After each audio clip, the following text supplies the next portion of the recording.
Hello students, welcome back to our channel. तो कैसे हैं आप लोग? कैसे चल रही है आपकी एग्ज़ाम की प्रिपरेशंस? आई होप आप लोग बहुत अच्छे होंगे और आपके एग्ज़ाम की प्रिपरेशंस भी बहुत अच्छी चल रही होगी। तो जैसा कि आप लोग जानते हैं, हम लोग अपने subject wise guest paper available कराते हैं। तो अगर आपने अभी तक हमारे गेस्ट पेपर नोट्स को परचेज नहीं करा है तो आप हमारे गेस्ट पेपर नोट्स को परचेज कर सकते हो, जहां पर हमने 25 इंपॉर्टेंट क्वेश्चंस डिस्कस कराए हैं, जिसमें हमने प्रीवियस ईयर्स के क्वेश्चंस को भी इंक्लूड किए हैं। तो अगर आप हमारे गेस्ट पेपर नोट्स को अच्छे से कवर करके जाते हो तो आप अपने आने वाले एग्जाम में 90+ तक मार्क्स स्कोर कर सकते हो। तो हमारे गेस्ट पेपर नोट्स को परचेज करने के लिए वो करना है क्या है, सिंपली गूगल पे जाना है, वहाँ पे आपको shop.hindustanknowledge.com सर्च करना है।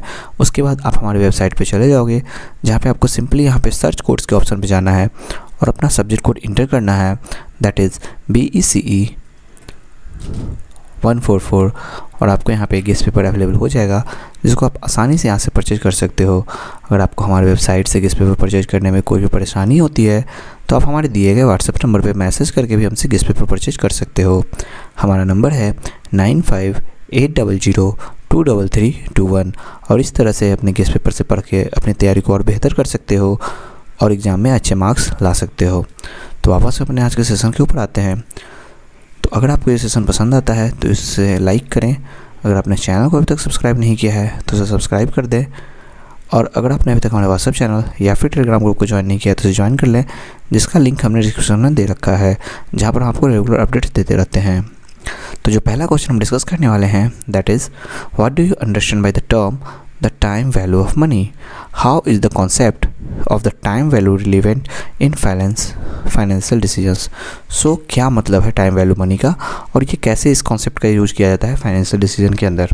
सो the time value of money, that is TVM, is a financial concept that state that money available today is more valuable than the same amount of money received in the future. तो अगर हम इसकी बात करें तो ये कहता है कि ये एक फाइनेंशियल कॉन्सेप्ट है जो बताता है कि मनी जो आज हमारे पास है वो ज़्यादा वैल्यूएबल है than the same amount of money received in the future, जो हमें फ्यूचर में रिसीव होगा, ठीक है, उससे ज़्यादा वैल्यूएबल है। This is because money in hand today can be invested and can earn interest और प्रॉफिट ओवर टाइम। क्योंकि आज जो हमारे पास जो मनी है हमारे हाथ में, उसको हम इन्वेस्ट कर सकते हैं, उसके साथ हम इंटरेस्ट या फिर प्रॉफिट अर्न कर सकते हैं टाइम के साथ। Therefore a person generally prefers receiving money now rather than later. तो इसीलिए एक पर्सन जो होते हैं वो ज़्यादातर प्रेफर करते हैं कि वो अभी तुरंत ही मनी को है जो रिसीव कर ले, ठीक है, रिसीविंग मनी नाउ, ठीक है, अभी तुरंत रिसीव करे, ना कि बाद में, ठीक है। क्योंकि वो अगर मान लो अभी उनके पास कुछ पैसे आ जाते हैं, अभी वो पैसे रिसीव करते हैं 1000 रुपीज़, तो ये कल के डेट में यही 1000 उनके लिए इंटरेस्ट वाइज 1100 बन सकते हैं, ठीक है, या फिर और ज़्यादा बन सकते हैं, ठीक है। बट वही अगर वो 1 साल के बाद अगर रिसीव करेंगे तो वो उस समय 1000 होंगे और उसको फिर से आगे 1 साल लगेगा टाइम उतना पहुँचने में, ठीक है। एग्जाम्पल समझेंगे। If you have 10,000 today and invest it an interest rate of 10% per year, it will become 11,000 after 1 year. This shows that the value of money increases with time. तो अगर आपके पास आज 10,000 रुपया है और आपने इसको इन्वेस्ट किया है एक इंटरेस्ट रेट 10% पर एनम पे, तो 1 साल के बाद ये अमाउंट 11,000 हो जाएगा। तो इसका मतलब ये है कि जो वैल्यू ऑफ मनी है वो टाइम के साथ बढ़ता है। Hence 10,000 today is worth more than 10,000 received 1 year later. इसलिए आज जो मेरे पास 10,000 रुपया है उसका वैल्यू ज़्यादा है कल जो मेरे पास 10,000 रुपया होगा उसका, क्योंकि आज का जो है वो कल मेरे लिए 11,000 हो जाएगा, ठीक है। तो आप ऐसा समझो इस बात को, ठीक है, कि टाइम वैल्यू मनी का मतलब ये है कि आज जो मेरे पास पैसा है वो ज़्यादा वैल्यूएबल है जो मेरे पास पैसा कल आने वाला है या फिर कल होने वाला है, ठीक है, सेम अमाउंट। अब रीज़न क्या होता है टाइम वैल्यू ऑफ मनी का, वो देखते हैं। The concept of TVM, that is the time value of money, is based on the following reason. कुछ रीजन्स के ऊपर ये आधारित होता है। First is the earning capacity of money. Money can be invested to earn interest, dividends and profits. तो अगर हम बात करें तो हमारे मनी जो होता है वो खुद भी क्या करता है, इन्वेस्ट किया जाता है अर्न करने के लिए, जैसे कि हम उसको इन्वेस्ट करते हैं इंटरेस्ट कमाने के लिए, डिविडेंड्स के लिए और प्रॉफिट्स के लिए। Second is the inflation. Price of goods and services increases over time reducing the purchasing power of money. अगर हम प्राइस ऑफ गुड्स या सर्विसेज की बात करें तो आज जो दाम किसी गुड्स का अगर मान लो आज कोई प्राइस 100 रुपीज़ है तो ओवर टाइम इसकी प्राइस 120 पहुंचेगी, ठीक है। तो कहीं ना कहीं इसके वजह से जो परचेजिंग पावर होता है, आज मान लो आपका 100 रुपया तो आप इसको खरीद सकते हो, लेकिन कल जब ये 120 रुपये का हो जाएगा तो आपके पास 100 रुपया होगा तो आप इसको नहीं खरीद पाओगे, ठीक है। तो तो ये रिड्यूस कर देता है परचेजिंग पावर को। Third is the risk and uncertainty, future payments में not always be received as expected due to various risk. अब फ्यूचर पेमेंट्स कभी कभी क्या होता है कि अवेलेबल नहीं हो पाता है हमेशा, ठीक है, रिसीव नहीं हो पाता है, जिसकी वजह से बहुत सारे रिस्क भी होते हैं। Next is the preference for present consumptions, people generally prefer to use money now rather than wait for the future. लोग ज़्यादातर मनी को तुरंत ही इस्तेमाल करने का कोशिश करते हैं, ना कि बाद के लिए इंतज़ार करते हैं वो, ठीक है। अब इसके क्या रिलेवेंस हैं फाइनेंशियल डिसीजंस के साथ वो देखते हैं। Relevance of time value of money in financial decisions, the concept of TVM that is the time value of money plays an important role in financial decisions. सब मेजर एप्लीकेशंस आर, तो इसका बहुत important role होता है financial decisions को लेने में। कुछ यहाँ पे इंपॉर्टेंट एप्लीकेशंस जो है मेजर एप्लीकेशंस उसको हम देखेंगे। फर्स्ट इज इन्वेस्टमेंट डिसीजंस, जो इन्वेस्टमेंट के डिसीजंस होते हैं उसके अंदर। सो investors compare the present value and future value of investments before selecting the best options. TVM helps in determining whether an investment will provide adequate returns. अब जो investors होते हैं, जो पैसे इन्वेस्ट करते हैं, वो कंपेयर करते हैं उस चीज़ की वैल्यू कि आज उसकी कितनी वैल्यू है और फ्यूचर में उसकी वैल्यू कितनी होगी इन्वेस्टमेंट से पहले। वो बेस्ट ऑप्शंस को सिलेक्ट करते हैं। TVM जो है वो हेल्प करता है ये पता लगाने में कि जो हमने इन्वेस्टमेंट किया है वो आगे चल करके हमको कितना अच्छा रिटर्न देगा। Second is the capital budgeting. So business use TVM techniques such as net present value, that is NVP, and interest rate of the return, that is IRR, to evaluate projects and decide whether they should invest in them. तो कोई भी business जो होता है वो TVM technique का इस्तेमाल करते हैं और उसका पता करते हैं, जैसे कि नेट प्रेजेंट वैल्यू, अभी उसकी क्या वैल्यू है वो पता लगाते हैं, और इंटरेस्ट रेट ऑफ रिटर्न, यानी कि कितना हमको इंटरेस्ट से रेट आएगा रिटर्न में, ठीक है। और उसके बाद अपने प्रोजेक्ट्स को एवेलुएट करके वो डिसाइड करते हैं कि जो वो इन्वेस्ट करने वाले हैं वो उसको उनमें करना चाहिए या नहीं, ठीक है। Next is loan and borrowing decisions, banks and financial institutions use TVM to calculate loan repayments, interest charges and installation amounts. तो जो बैंक्स होती है या फिर जो भी फाइनेंशियल इंस्टीट्यूशंस होते हैं जो लोन्स प्रेफर करते हैं, लोन्स देते हैं, ठीक है, वो TVM का इस्तेमाल करते हैं लोन के रीपेमेंट को कैलकुलेट करने के लिए और इंटरेस्ट चार्जेस लगाने के लिए, साथ ही साथ इंस्टॉलमेंट्स में जो अमाउंट्स होते हैं उसको कैलकुलेट करने के लिए। Borrowers can also compare different loans options using this concept, और जो बोरोवर होते हैं यानी कि जो लोन्स लेने वाले होते हैं वो भी इसी कॉन्सेप्ट का इस्तेमाल करके अपने अलग अलग ऑप्शंस को देखते हैं कि किसमें हमको कम इंटरेस्ट देना पड़ेगा। Next is the retirement and saving plannings, individuals use TVM to estimate how much they needed to save today to achieve future financial goals such as retirement, education or purchasing a house. तो अगर retirement की बात करें तो कोई भी individual है वो अपने TVM के टेक्निक से यूज़ करके ये पता लगाते हैं कि आज हमें कितना पैसे बचाने चाहिए प्रतिदिन, प्रति महीने, कि हम आने वाले फ्यूचर गोल्स अपने सेट कर सकें, फाइनेंशियल गोल सेट कर सकें। जैसे कि हमारा रिटायरमेंट होगा तो हम कैसे आगे अपनी लाइफ को जिएंगे, उसके बाद हम एजुकेशन अपने बच्चों को कैसे करेंगे, या फिर हमारा घर खरीदने का जो सपना है वो हम कैसे कंप्लीट करेंगे, ठीक है। तो हमें कितना अभी वहाँ पे अपना सेव करना चाहिए आज, ठीक है। Next is valuation of financial assets, the value of bonds, shares and other financial assets is determined by discounting future cash flows on their present value using TVM principles. तो अगर हम वैल्यूज़ की बात करें तो जो बॉन्ड्स होते हैं, हमारे शेयर्स होते हैं, या फिर कोई भी फाइनेंशियल एसेट्स होते हैं, उसके वैल्यूज़ को पता लगाया जाता है डिस्काउंटिंग फ्यूचर कैश फ्लोज को जानकर कि अभी उसका क्या प्रेजेंट वैल्यू है और आगे उसके क्या फ्यूचर में क्या वैल्यू होंगे TVM प्रिंसिपल्स के आधार पर, ठीक है। तो यहाँ से हमको वो पता चलता है। कंक्लूजन में हम बताएंगे। So, in conclusion, the TVM, that is the time value of money, is a fundamental concept in the finance that recognizes the greater value of money available today compared to the same amount in the future.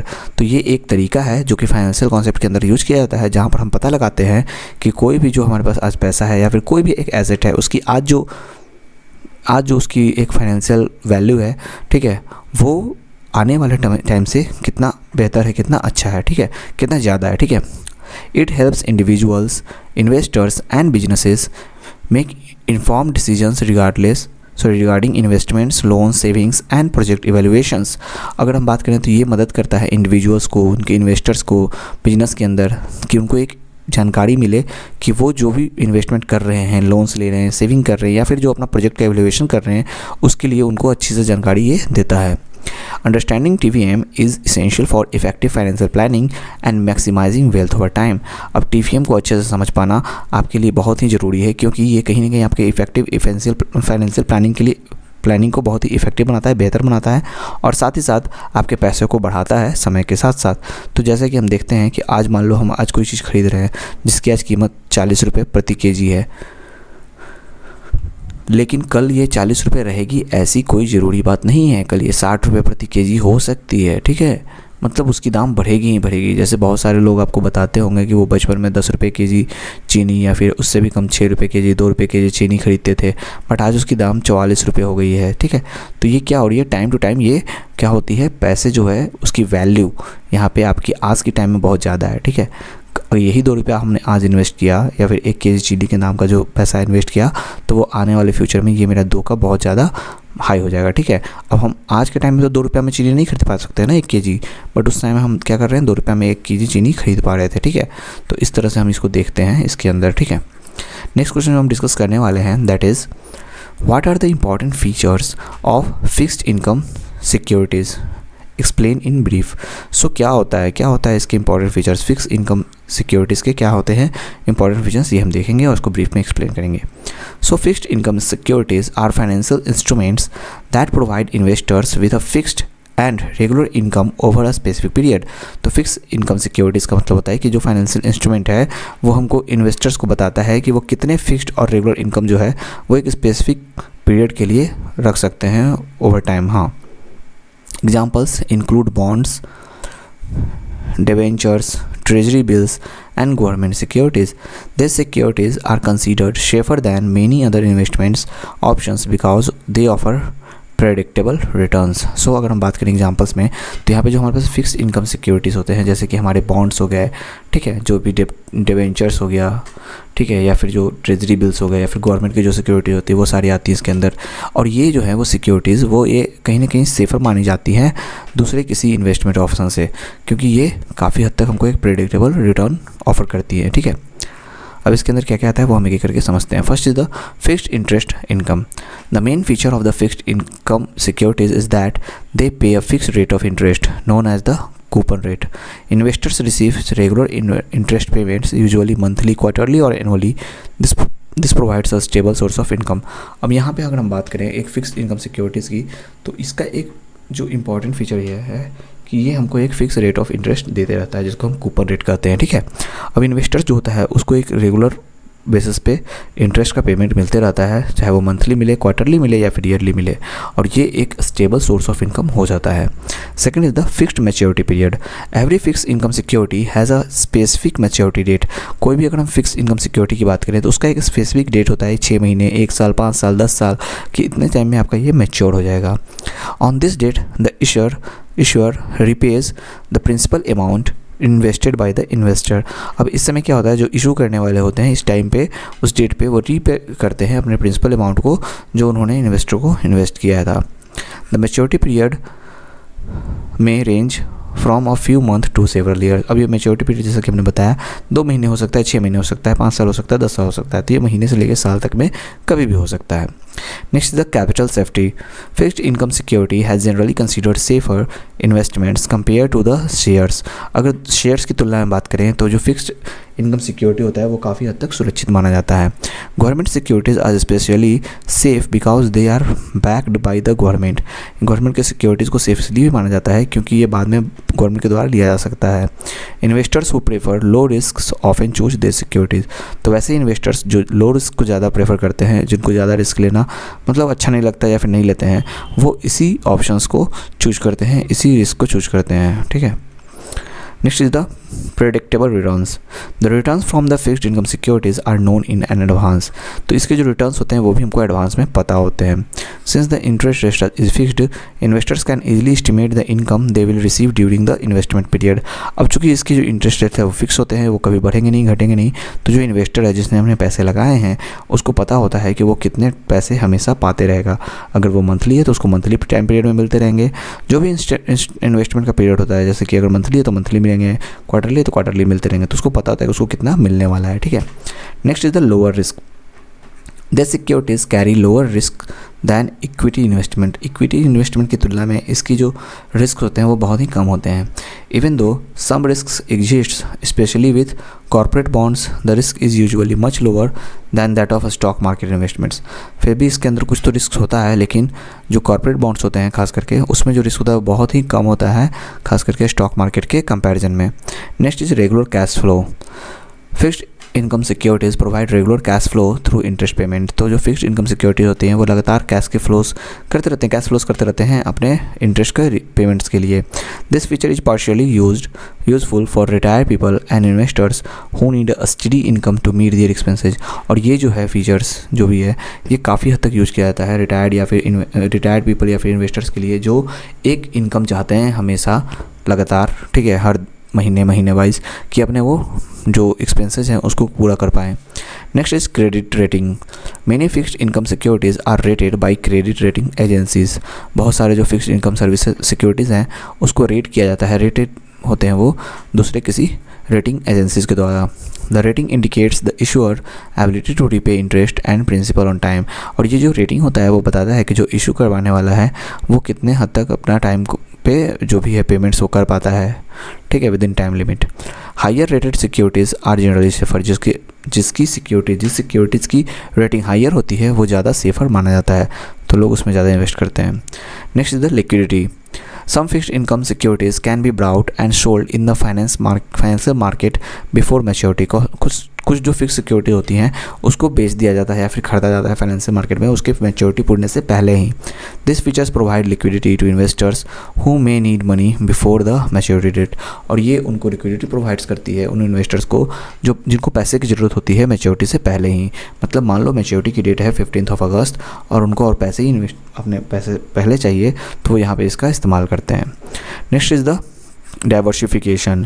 Investors use fixed income securities to diversify their investment portfolios. अब जो investors होते हैं वो fixed income securities का इस्तेमाल करते हैं अपने जो पोर्टफोलियोज़ होते हैं, जो भी उनके इन्वेस्टमेंट पोर्टफोलियोज़ होते हैं उनको डाइवर्सिफाई करने के लिए। By combining fixed income investments with stock and other assets, they can reduce overall investment risk। तो अपने जो भी उनके इनकम इन्वेस्टमेंट्स होते हैं, ठीक है, उसको वो क्या करते हैं अपने स्टॉक्स के साथ जो भी होते हैं फिक्स्ड इनकम इन्वेस्टमेंट को अपने स्टॉक के साथ कंबाइन करके अपने दूसरे एसेट्स के साथ, ठीक है, वो अपने रिड्यूस कर देते हैं रिस्क को, कि जो ओवरऑल इन्वेस्टमेंट रिस्क होगा वो कम होगा क्योंकि कहीं ना कहीं से उनको प्रॉफिट हो जाएगा, ठीक है। कंक्लूड करते हुए हम कंक्लूजन हम बताएंगे। Fixed income securities are important investment institutions that offer safety, regular income, predictable returns and lower risk. तो अगर हम फिक्स्ड इनकम सिक्योरिटीज़ की बात कर रहे हैं तो ये बहुत ही इंपॉर्टेंट इन्वेस्टमेंट इंस्ट्रूमेंट है जो कि हमको सेफ्टी देता है, रेगुलर इनकम प्रोवाइड करता है और एक प्रेडिक्टेबल रिटर्न के साथ हमारे लोअर रिस्क को भी प्रोवाइड करता है। Their features such as fixed interest payments, capital protections, maturity period, liquidity and diversification benefits make them suitable for conservative investors who seek a stable and secure returns on their investments।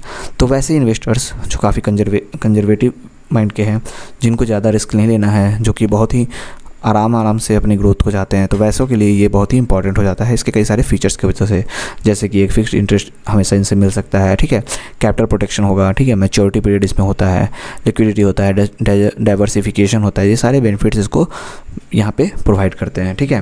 तो इस तरह से हमने देखा कि कैसे fixed income securities है वो काम करता है, ठीक है। नेक्स्ट क्वेश्चन जो हम डिस्कस करने वाले हैं that is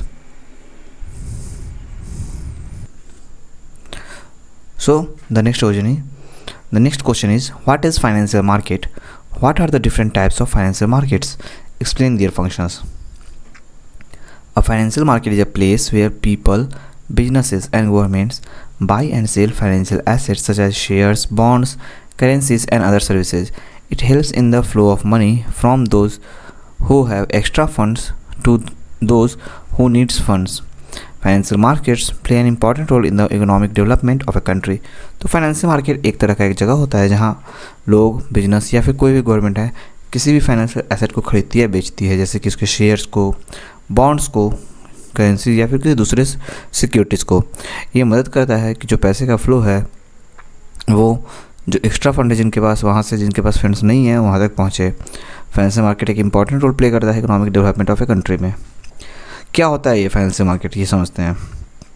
a financial market is a system और platform where buyers and sellers trade financial instruments. So financial market एक सिस्टम होता है जहाँ पे या फिर प्लेटफॉर्म होता है जहाँ पर जो बायर्स होते हैं या सेलर्स होते हैं वो ट्रेड करते हैं फाइनेंशियल इंस्ट्रूमेंट्स को। It can be physical location such as a stock exchange और एन ऑनलाइन प्लेटफॉर्म। ये कोई फिजिकल लोकेशन हो सकता है जहाँ पे जैसे कि एक स्टॉक एक्सचेंज की तरह, या फिर कोई एक ऑनलाइन प्लेटफॉर्म भी हो सकता है। The main purpose of a financial market is to facilitate the movement of funds and ensure efficient use of financial resource. Main purpose होता है फाइनेंशियल मार्केट का वो ये होता है कि ये फैसिलिटेट करता है फंड्स के मूवमेंट को और एक इंश्योर करता है efficient use of financial resources का।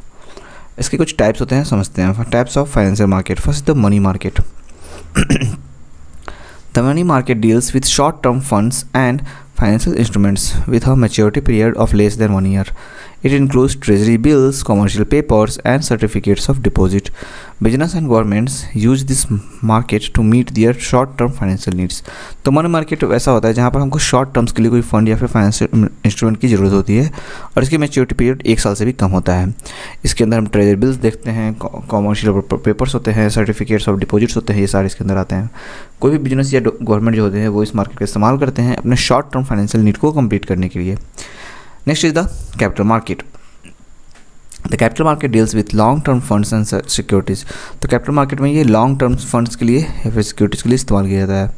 It help companies and governments raise money for long term period. ये हेल्प करता है कंपनीज और गवर्नमेंट्स को पैसे को बढ़ाने के लिए एक लंबे समय के लिए। इसके अंदर 2 टर्म्स आते हैं। First is the primary market, second the secondary market. Primary market में होता है new securities are issued and sold to investors. इसमें नए नए सिक्योरिटीज़ को इशू किया जाता है और बेचा जाता है इन्वेस्टर्स को। वहीं अगर सेकेंडरी मार्केट होता है उसमें existing security are brought and sold among investors through stock exchange. तो जो पहले से सिक्योरिटीज होती है वो इसमें खरीदे बेचे जाते हैं इन्वेस्टर्स को स्टॉक एक्सचेंज के साथ। ठीक है। Next is foreign exchange market. The foreign exchange market forex market is where different currencies are traded. It helps business and individuals exchange one currency for another and supports international trade and investment. तो foreign exchange market जो है वो एक ऐसा market है जहाँ पर दूसरे करेंसी जो होते हैं उसको ट्रेड किया जाता है। ये मदद करता है किसी भी बिजनेस या इंडिविजुअल्स को कि वो अपने करेंसी को एक्सचेंज कर सकता है दूसरे में और इंटरनेशनल ट्रेड और इन्वेस्टमेंट को सपोर्ट कर सकता है। Next is derivatives market. This market deals with financial contracts with whose value depend on the underlying assets such as stocks, bonds, commodities or currencies. Examples includes futures and options contracts. तो अगर हम बात करें इस चीज़ की, ठीक है, derivatives market की, तो ये मार्केट डील करता है फाइनेंशियल कॉन्ट्रैक्ट से जहाँ पर वो डिपेंड होते हैं उसके अंडरलाइंग एसेट्स के ऊपर, जैसे कि स्टॉक के ऊपर, बॉन्ड्स के ऊपर या फिर कमोडिटीज और करेंसीज के ऊपर। हाँ, ये जो है फ्यूचर्स एंड ऑप्शन कॉन्ट्रैक्ट के ऊपर ज़्यादा काम करते हैं। ठीक है। अब हम इसके फंक्शन को समझते हैं। क्या फंक्शन है फाइनेंशियल मार्केट्स के। First is the mobilization of savings. Financial markets collect savings from individuals and channels them into productive investment. तो फाइनेंशियल मार्केट जो है वो कलेक्ट करते हैं अपने सेविंग को इंडिविजुअल्स और किसी दूसरे चैनल से और एक प्रोडक्टिव इन्वेस्टमेंट के रूप में। Second is the capital formation. They issue businesses and industries raise funds for expansion and development leading to economic growth. ये अपने बिजनेस को और इंडस्ट्रीज़ को बढ़ाने में मदद करती है, फंड्स को बढ़ाने में उसके एक्सपेंशन और डेवलपमेंट के लिए, जिससे कि इकोनॉमिक ग्रोथ होता है। Next is the providing liquidity. Investors can easily buy और sell securities converting them into cash whenever needed. तो यहाँ पे जो इन्वेस्टर्स हैं वो किसी भी सिक्योरिटीज़ को बाई सेल कर सकता है और एक कैश का फ्लो बना सकता है जब भी उसको ज़रूरत पड़ता है। Next is price determining. Financial market determines the price of securities through the interaction of demand and supply. तो डिमांड एंड सप्लाई को जान करके कोई भी फाइनेंस मार्केट के अंदर अपने सिक्योरिटीज़ के प्राइस को डिटरमाइन कर सकता है। Next is risk sharing. Different financial institutions allow investors to spread and manage risk effectively. तो किसी भी फाइनेंशियल डिपार्टमेंट के अंदर हम देखते हैं कि जो इन्वेस्टर्स होता है उसको अलाउ होता है कि वो अपने रिस्क को अच्छे से स्प्रेड और मैनेज कर सकता है। Next is the financial economic growth. By ensuring the efficient allocation of resources, financial market supports industrial development, employment generation and overall economic progress.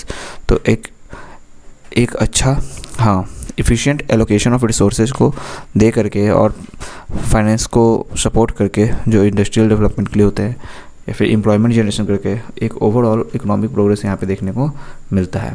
तो कंक्लूजन हम कंक्लूड करते हुए बताएंगे, financial market are essential for the smooth functioning of economy. तो economy के अच्छे से काम करने के लिए फाइनेंशियल मार्केट बहुत ही ज़रूरी है। They connect savers and borrowers, provide investment opportunities, ensure liquidity and contribute to economic growth.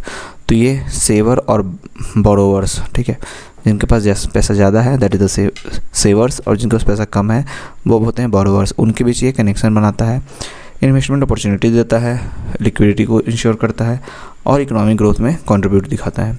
The major type of financial market includes the money market, capital market, foreign exchange market and derivatives market, each serving important functions in the financial system. तो जैसे कि बहुत सारे types होते हैं financial market के, जिसके अंदर हम मनी मार्केट देखते हैं, कैपिटल मार्केट देखते हैं, फॉरेन एक्सचेंज मार्केट और डेरिवेटिव्स मार्केट देखते हैं। सबके अपने अलग अलग इंपॉर्टेंट फंक्शंस हैं फाइनेंशियल सिस्टम के अंदर। तो इस तरह से हमने देखा कि कैसे फाइनेंशियल सिस्टम जो है वो काम करता है, कैसे उसके टाइप्स होते हैं और क्या उसके मेन फंक्शंस हैं। नेक्स्ट क्वेश्चन हम डिस्कस करने वाले हैं, that is what are the financial institutions, discuss their role in economy. So financial institutions are organizations that deal with money and financial services. तो फाइनेंशियल इंस्टीट्यूशंस वैसे संगठन होते हैं जो पैसों से और फाइनेंशियल सर्विसेज से डील करते हैं।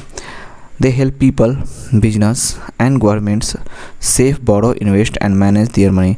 ये लोगों को, उनके बिजनेसेस को और गवर्नमेंट्स को मदद करते हैं सेव करने के लिए, बोरो करने के लिए, इन्वेस्ट करने के लिए और मैनेज के लिए उनके पैसे के लिए, ठीक है, कि अपने पैसे को कैसे सेव करेंगे, बोरो करेंगे, मनी को कैसे प्रॉफिट कमाएंगे, ठीक है, कैसे इन्वेस्ट करेंगे या फिर मैनेज करेंगे। These institutions act as a link between those who have extra money that is savers and those who need money that is borrowers। तो ऐसे इंस्टीट्यूशंस होते हैं वो लिंक बनाते हैं उनके बीच में, जिनके पास बहुत ज़्यादा पैसा है जिनको सेवर कहा जाता है, जिनके पास बहुत कम पैसा है नहीं पैसा है जिसको बोरोवर कहा जाता है। Examples of financial institutions include banks, insurance companies, credit unions, mutual funds and development banks. तो अगर हम फाइनेंशियल इंस्टीट्यूशन की अगर हम एग्जाम्पल्स की बात करें तो इसके अंदर बैंक्स आती है, इंस्टीट्यूशंस कंपनीज आती है, इंश्योरेंस वाली कंपनीज आती है, क्रेडिट यूनियंस आती हैं, म्यूचुअल फंड्स होते हैं या फिर डेवलपमेंट बैंक्स, ये सारे इसके एग्जांपल्स हैं। अब हम समझते हैं कि क्या होता है फाइनेंशियल इंस्टीट्यूशन का मतलब। So meaning of financial institutions, a financial institution is an organization that provides financial services to customers. तो फाइनेंशियल इंस्टीट्यूशंस ऐसी ऑर्गेनाइजेशन होती है जो फाइनेंशियल सर्विसेज कस्टमर को प्रोवाइड कराती है। It accepts deposits, give loans, offers investment opportunities and provide other financial service.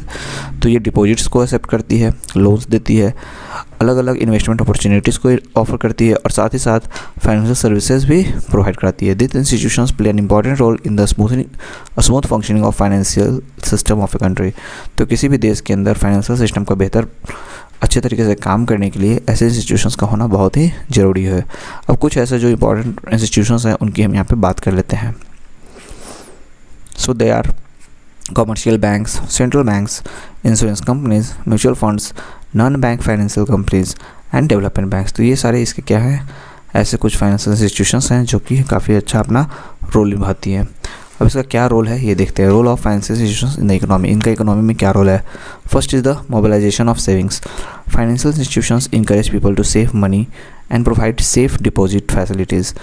The savings collected from individuals are used for productive purpose in the economy। अब जो financial institutions हैं वो encourage करती है, ठीक है, लोगों को प्रोत्साहित करती है कि वो अपने पैसे को सेव करें और एक सेफ डिपॉजिट फैसिलिटीज उनको प्रोवाइड करती है। अब यहाँ पे जो सेविंग की हुई जो पैसे होते हैं जो इंडिविजुअल्स द्वारा सेव किए जाते हैं उसको किसी प्रोडक्टिव पर्पज़ में इस्तेमाल किया जाता है इकोनॉमी के अंदर। Second is the providing credit and loans. They provide loans to individuals, business and industries. ये क्या करते हैं जो फाइनेंशियल इंस्टीट्यूशन हैं वो लोन्स प्रोवाइड करते हैं किसी भी बिजनेस को, किसी भी इंडिविजुअल्स को या फिर किसी भी इंडस्ट्रीज़ को। देज loans help in starting new businesses, expanding existing firms, buying homes and meeting personal needs. तो ये सारे जो लोन्स होते हैं वो मदद करते हैं किसी नए बिजनेस को स्टार्ट करने में, किसी चलते हुए बिजनेस को बढ़ाने में, घर को ख़रीदने में और अपने पर्सनल नीड्स को कंप्लीट करने में। Next is the promoting investments. Financial institutions offer various investment options such as fixed deposits, mutual funds and bonds। Financial institutions की बात करें तो ये कई सारे इन्वेस्टमेंट ऑप्शंस हमको ऑफर करती है, जैसे कि फिक्स्ड डिपॉजिट हो गया, दूसरे कोई फंड्स हो गए म्यूचुअल फंड्स की तरह और फिर बॉन्ड्स हो गए। This helps people earn return on their savings and supports economic growth. ये मदद करता है लोगों को एक रिटर्न पाने में उनके अपने सेविंग्स के ऊपर, और ये सपोर्ट करता है उनकी इकोनॉमिक ग्रोथ को। Next is support business growth. Businesses need funds for production expansion and innovation. तो किसी भी बिजनेस की बात करें तो उसके अपने ग्रोथ के लिए ज़रूरत होता है फंड्स का, उसके प्रोडक्शन के लिए, एक्सपेंशन के लिए या फिर इनोवेशन के लिए। Financial institutions provides the required capital which helps industries grow and create employment opportunities. तो यहाँ पे जो फाइनेंशियल इंस्टीट्यूशंस होते हैं वो ऐसी तरह से जो कैपिटल्स की जो रिक्वायरमेंट है वो प्रोवाइड करते हैं, ठीक है, जो कि मदद करता है किसी भी इंडस्ट्रीज़ को ग्रो करने में और नए नए एम्प्लॉयमेंट अपॉर्चुनिटीज़ को क्रिएट करने में। Next is the facilitating economic development. By supplying funds to important sectors like agriculture, industry and infrastructure, financial institutions contribute to the overall development of the economy। तो अलग अलग जगहों पर, ठीक है, अलग अलग सेक्टर्स में अपने फंड्स का इन्वेस्टमेंट करके, फंड्स को सप्लाई करके, जैसे कि एग्रीकल्चर के अंदर, इंडस्ट्री के अंदर, इंफ्रास्ट्रक्चर के अंदर, ठीक है, फाइनेंशियल इंस्टीट्यूशन जो है वो कंट्रीब्यूट करते हैं पूरे देश के पूरे संपूर्ण डेवलपमेंट के लिए, ठीक है। तो ये पूरे संपूर्ण डेवलपमेंट में हिस्सा लेते हैं। Next is ensuring financial stability. Financial institutions helps maintain stability in the financial system. तो पूरे फाइनेंशियल सिस्टम के अंदर स्टेबिलिटी बनी रहे, स्थिरता बनी रहे, इसके लिए फाइनेंशियल इंस्टीट्यूशन जो है वो बहुत मदद करती है। They manage risks, ensure smooth payment system and support confidence in the economy. तो ये सारे रिस्क को मैनेज करती हैं, एक स्मूथ पेमेंट सिस्टम्स को इंश्योर करती है और साथ ही साथ जो भी कॉन्फिडेंस है इकोनॉमी के अंदर उसको सपोर्ट करती है। Next is encouraging international trade. Banks and other financial institutions provides services such as foreign exchange and trade finance which helps businesses engage on international trade. तो अगर हम बात करें बैंक्स की या फिर दूसरे फाइनेंशियल इंस्टीट्यूशन की, तो वो सारे प्रोवाइड करते हैं सर्विसेज, जैसे कि फॉरेन एक्सचेंज हो गया या फिर ट्रेड फाइनेंस हो गया, जो कि मदद करते हैं बिजनेस को बाहर की दुनिया में यानी इंटरनेशनल ट्रेड में इंगेज करने के लिए। तो कंक्लूजन हम बताएंगे, financial institutions are the backbone of country's financial system. तो किसी भी देश के फाइनेंशियल सिस्टम की बैकबोन होती है उसकी financial institution. They collect saving, provide credits, encourage investment and support business activities. तो सेविंग को कलेक्ट करती है, क्रेडिट प्रोवाइड करती है, इन्वेस्टमेंट को इनकरेज करती है और साथ ही साथ बिजनेस एक्टिविटीज़ को सपोर्ट करती है। Their role is essential for economic growth, employment generation and financial stability। उनकी जो रोल होते हैं, किसकी, फाइनेंशियल इंस्टीट्यूशन की जो रोल होते हैं वो यहाँ पे बहुत ही एसेंशियल होते हैं उनकी इकोनॉमिक के ग्रोथ के लिए, एम्प्लॉयमेंट जनरेट करने के लिए और फाइनेंशियल स्टेबिलिटी लाने के लिए। Therefore, financial institutions are important for the development and prosperity of an economy। तो किसी भी इकोनॉमी में, किसी भी जगह पे अगर हम देखें तो जो फाइनेंशियल इंस्टीट्यूशन है वो बहुत ही इंपॉर्टेंट होते हैं वहाँ के डेवलपमेंट और प्रॉस्पेरिटी के लिए, ठीक है। तो इस तरह से हमने समझा कि कैसे फाइनेंशियल इंस्टीट्यूशन जो है वो इंपॉर्टेंट है, उनके क्या क्या रोल है। तो इस तरह से हमने आज का अपना सेशन आज कंप्लीट किया, जो कि BECE 144 था। आई होप आपको ये सेशन पसंद आया होगा। अगर आपने सेशन को पसंद किया है तो प्लीज़ इसे लाइक करें। अगर आपने अभी तक हमारे चैनल को सब्सक्राइब नहीं किया है तो इसे सब्सक्राइब कर दें, जहाँ पर हम आपके लिए ऐसे इंपॉर्टेंट सेशन लाते रहते हैं। अगर आपने अभी तक हमारे व्हाट्सएप चैनल या फिर टेलीग्राम ग्रुप को ज्वाइन नहीं किया तो ज्वाइन कर लें, जिसका लिंक हमने डिस्क्रिप्शन में दे रखा है, जहाँ पर आपको रेगुलर अपडेट्स मिलते रहते हैं। और अगर आपने अभी तक हमारे गेस्ट पेपर नोट्स को परचेज नहीं किया है तो आप हमारे साइट shop.hindustanknowledge.com से जा करके यहाँ से आप गेस्ट पेपर को परचेज कर सकते हो, या फिर हमारे व्हाट्सएप नंबर 9580023321 पे मैसेज करके भी अपने गेस्ट पेपर नोट्स को परचेज कर सकते हो और अपनी तैयारी को और बेहतर बना सकते हो। Okay students, all the best for your exam. Have a good day, take care, bye bye.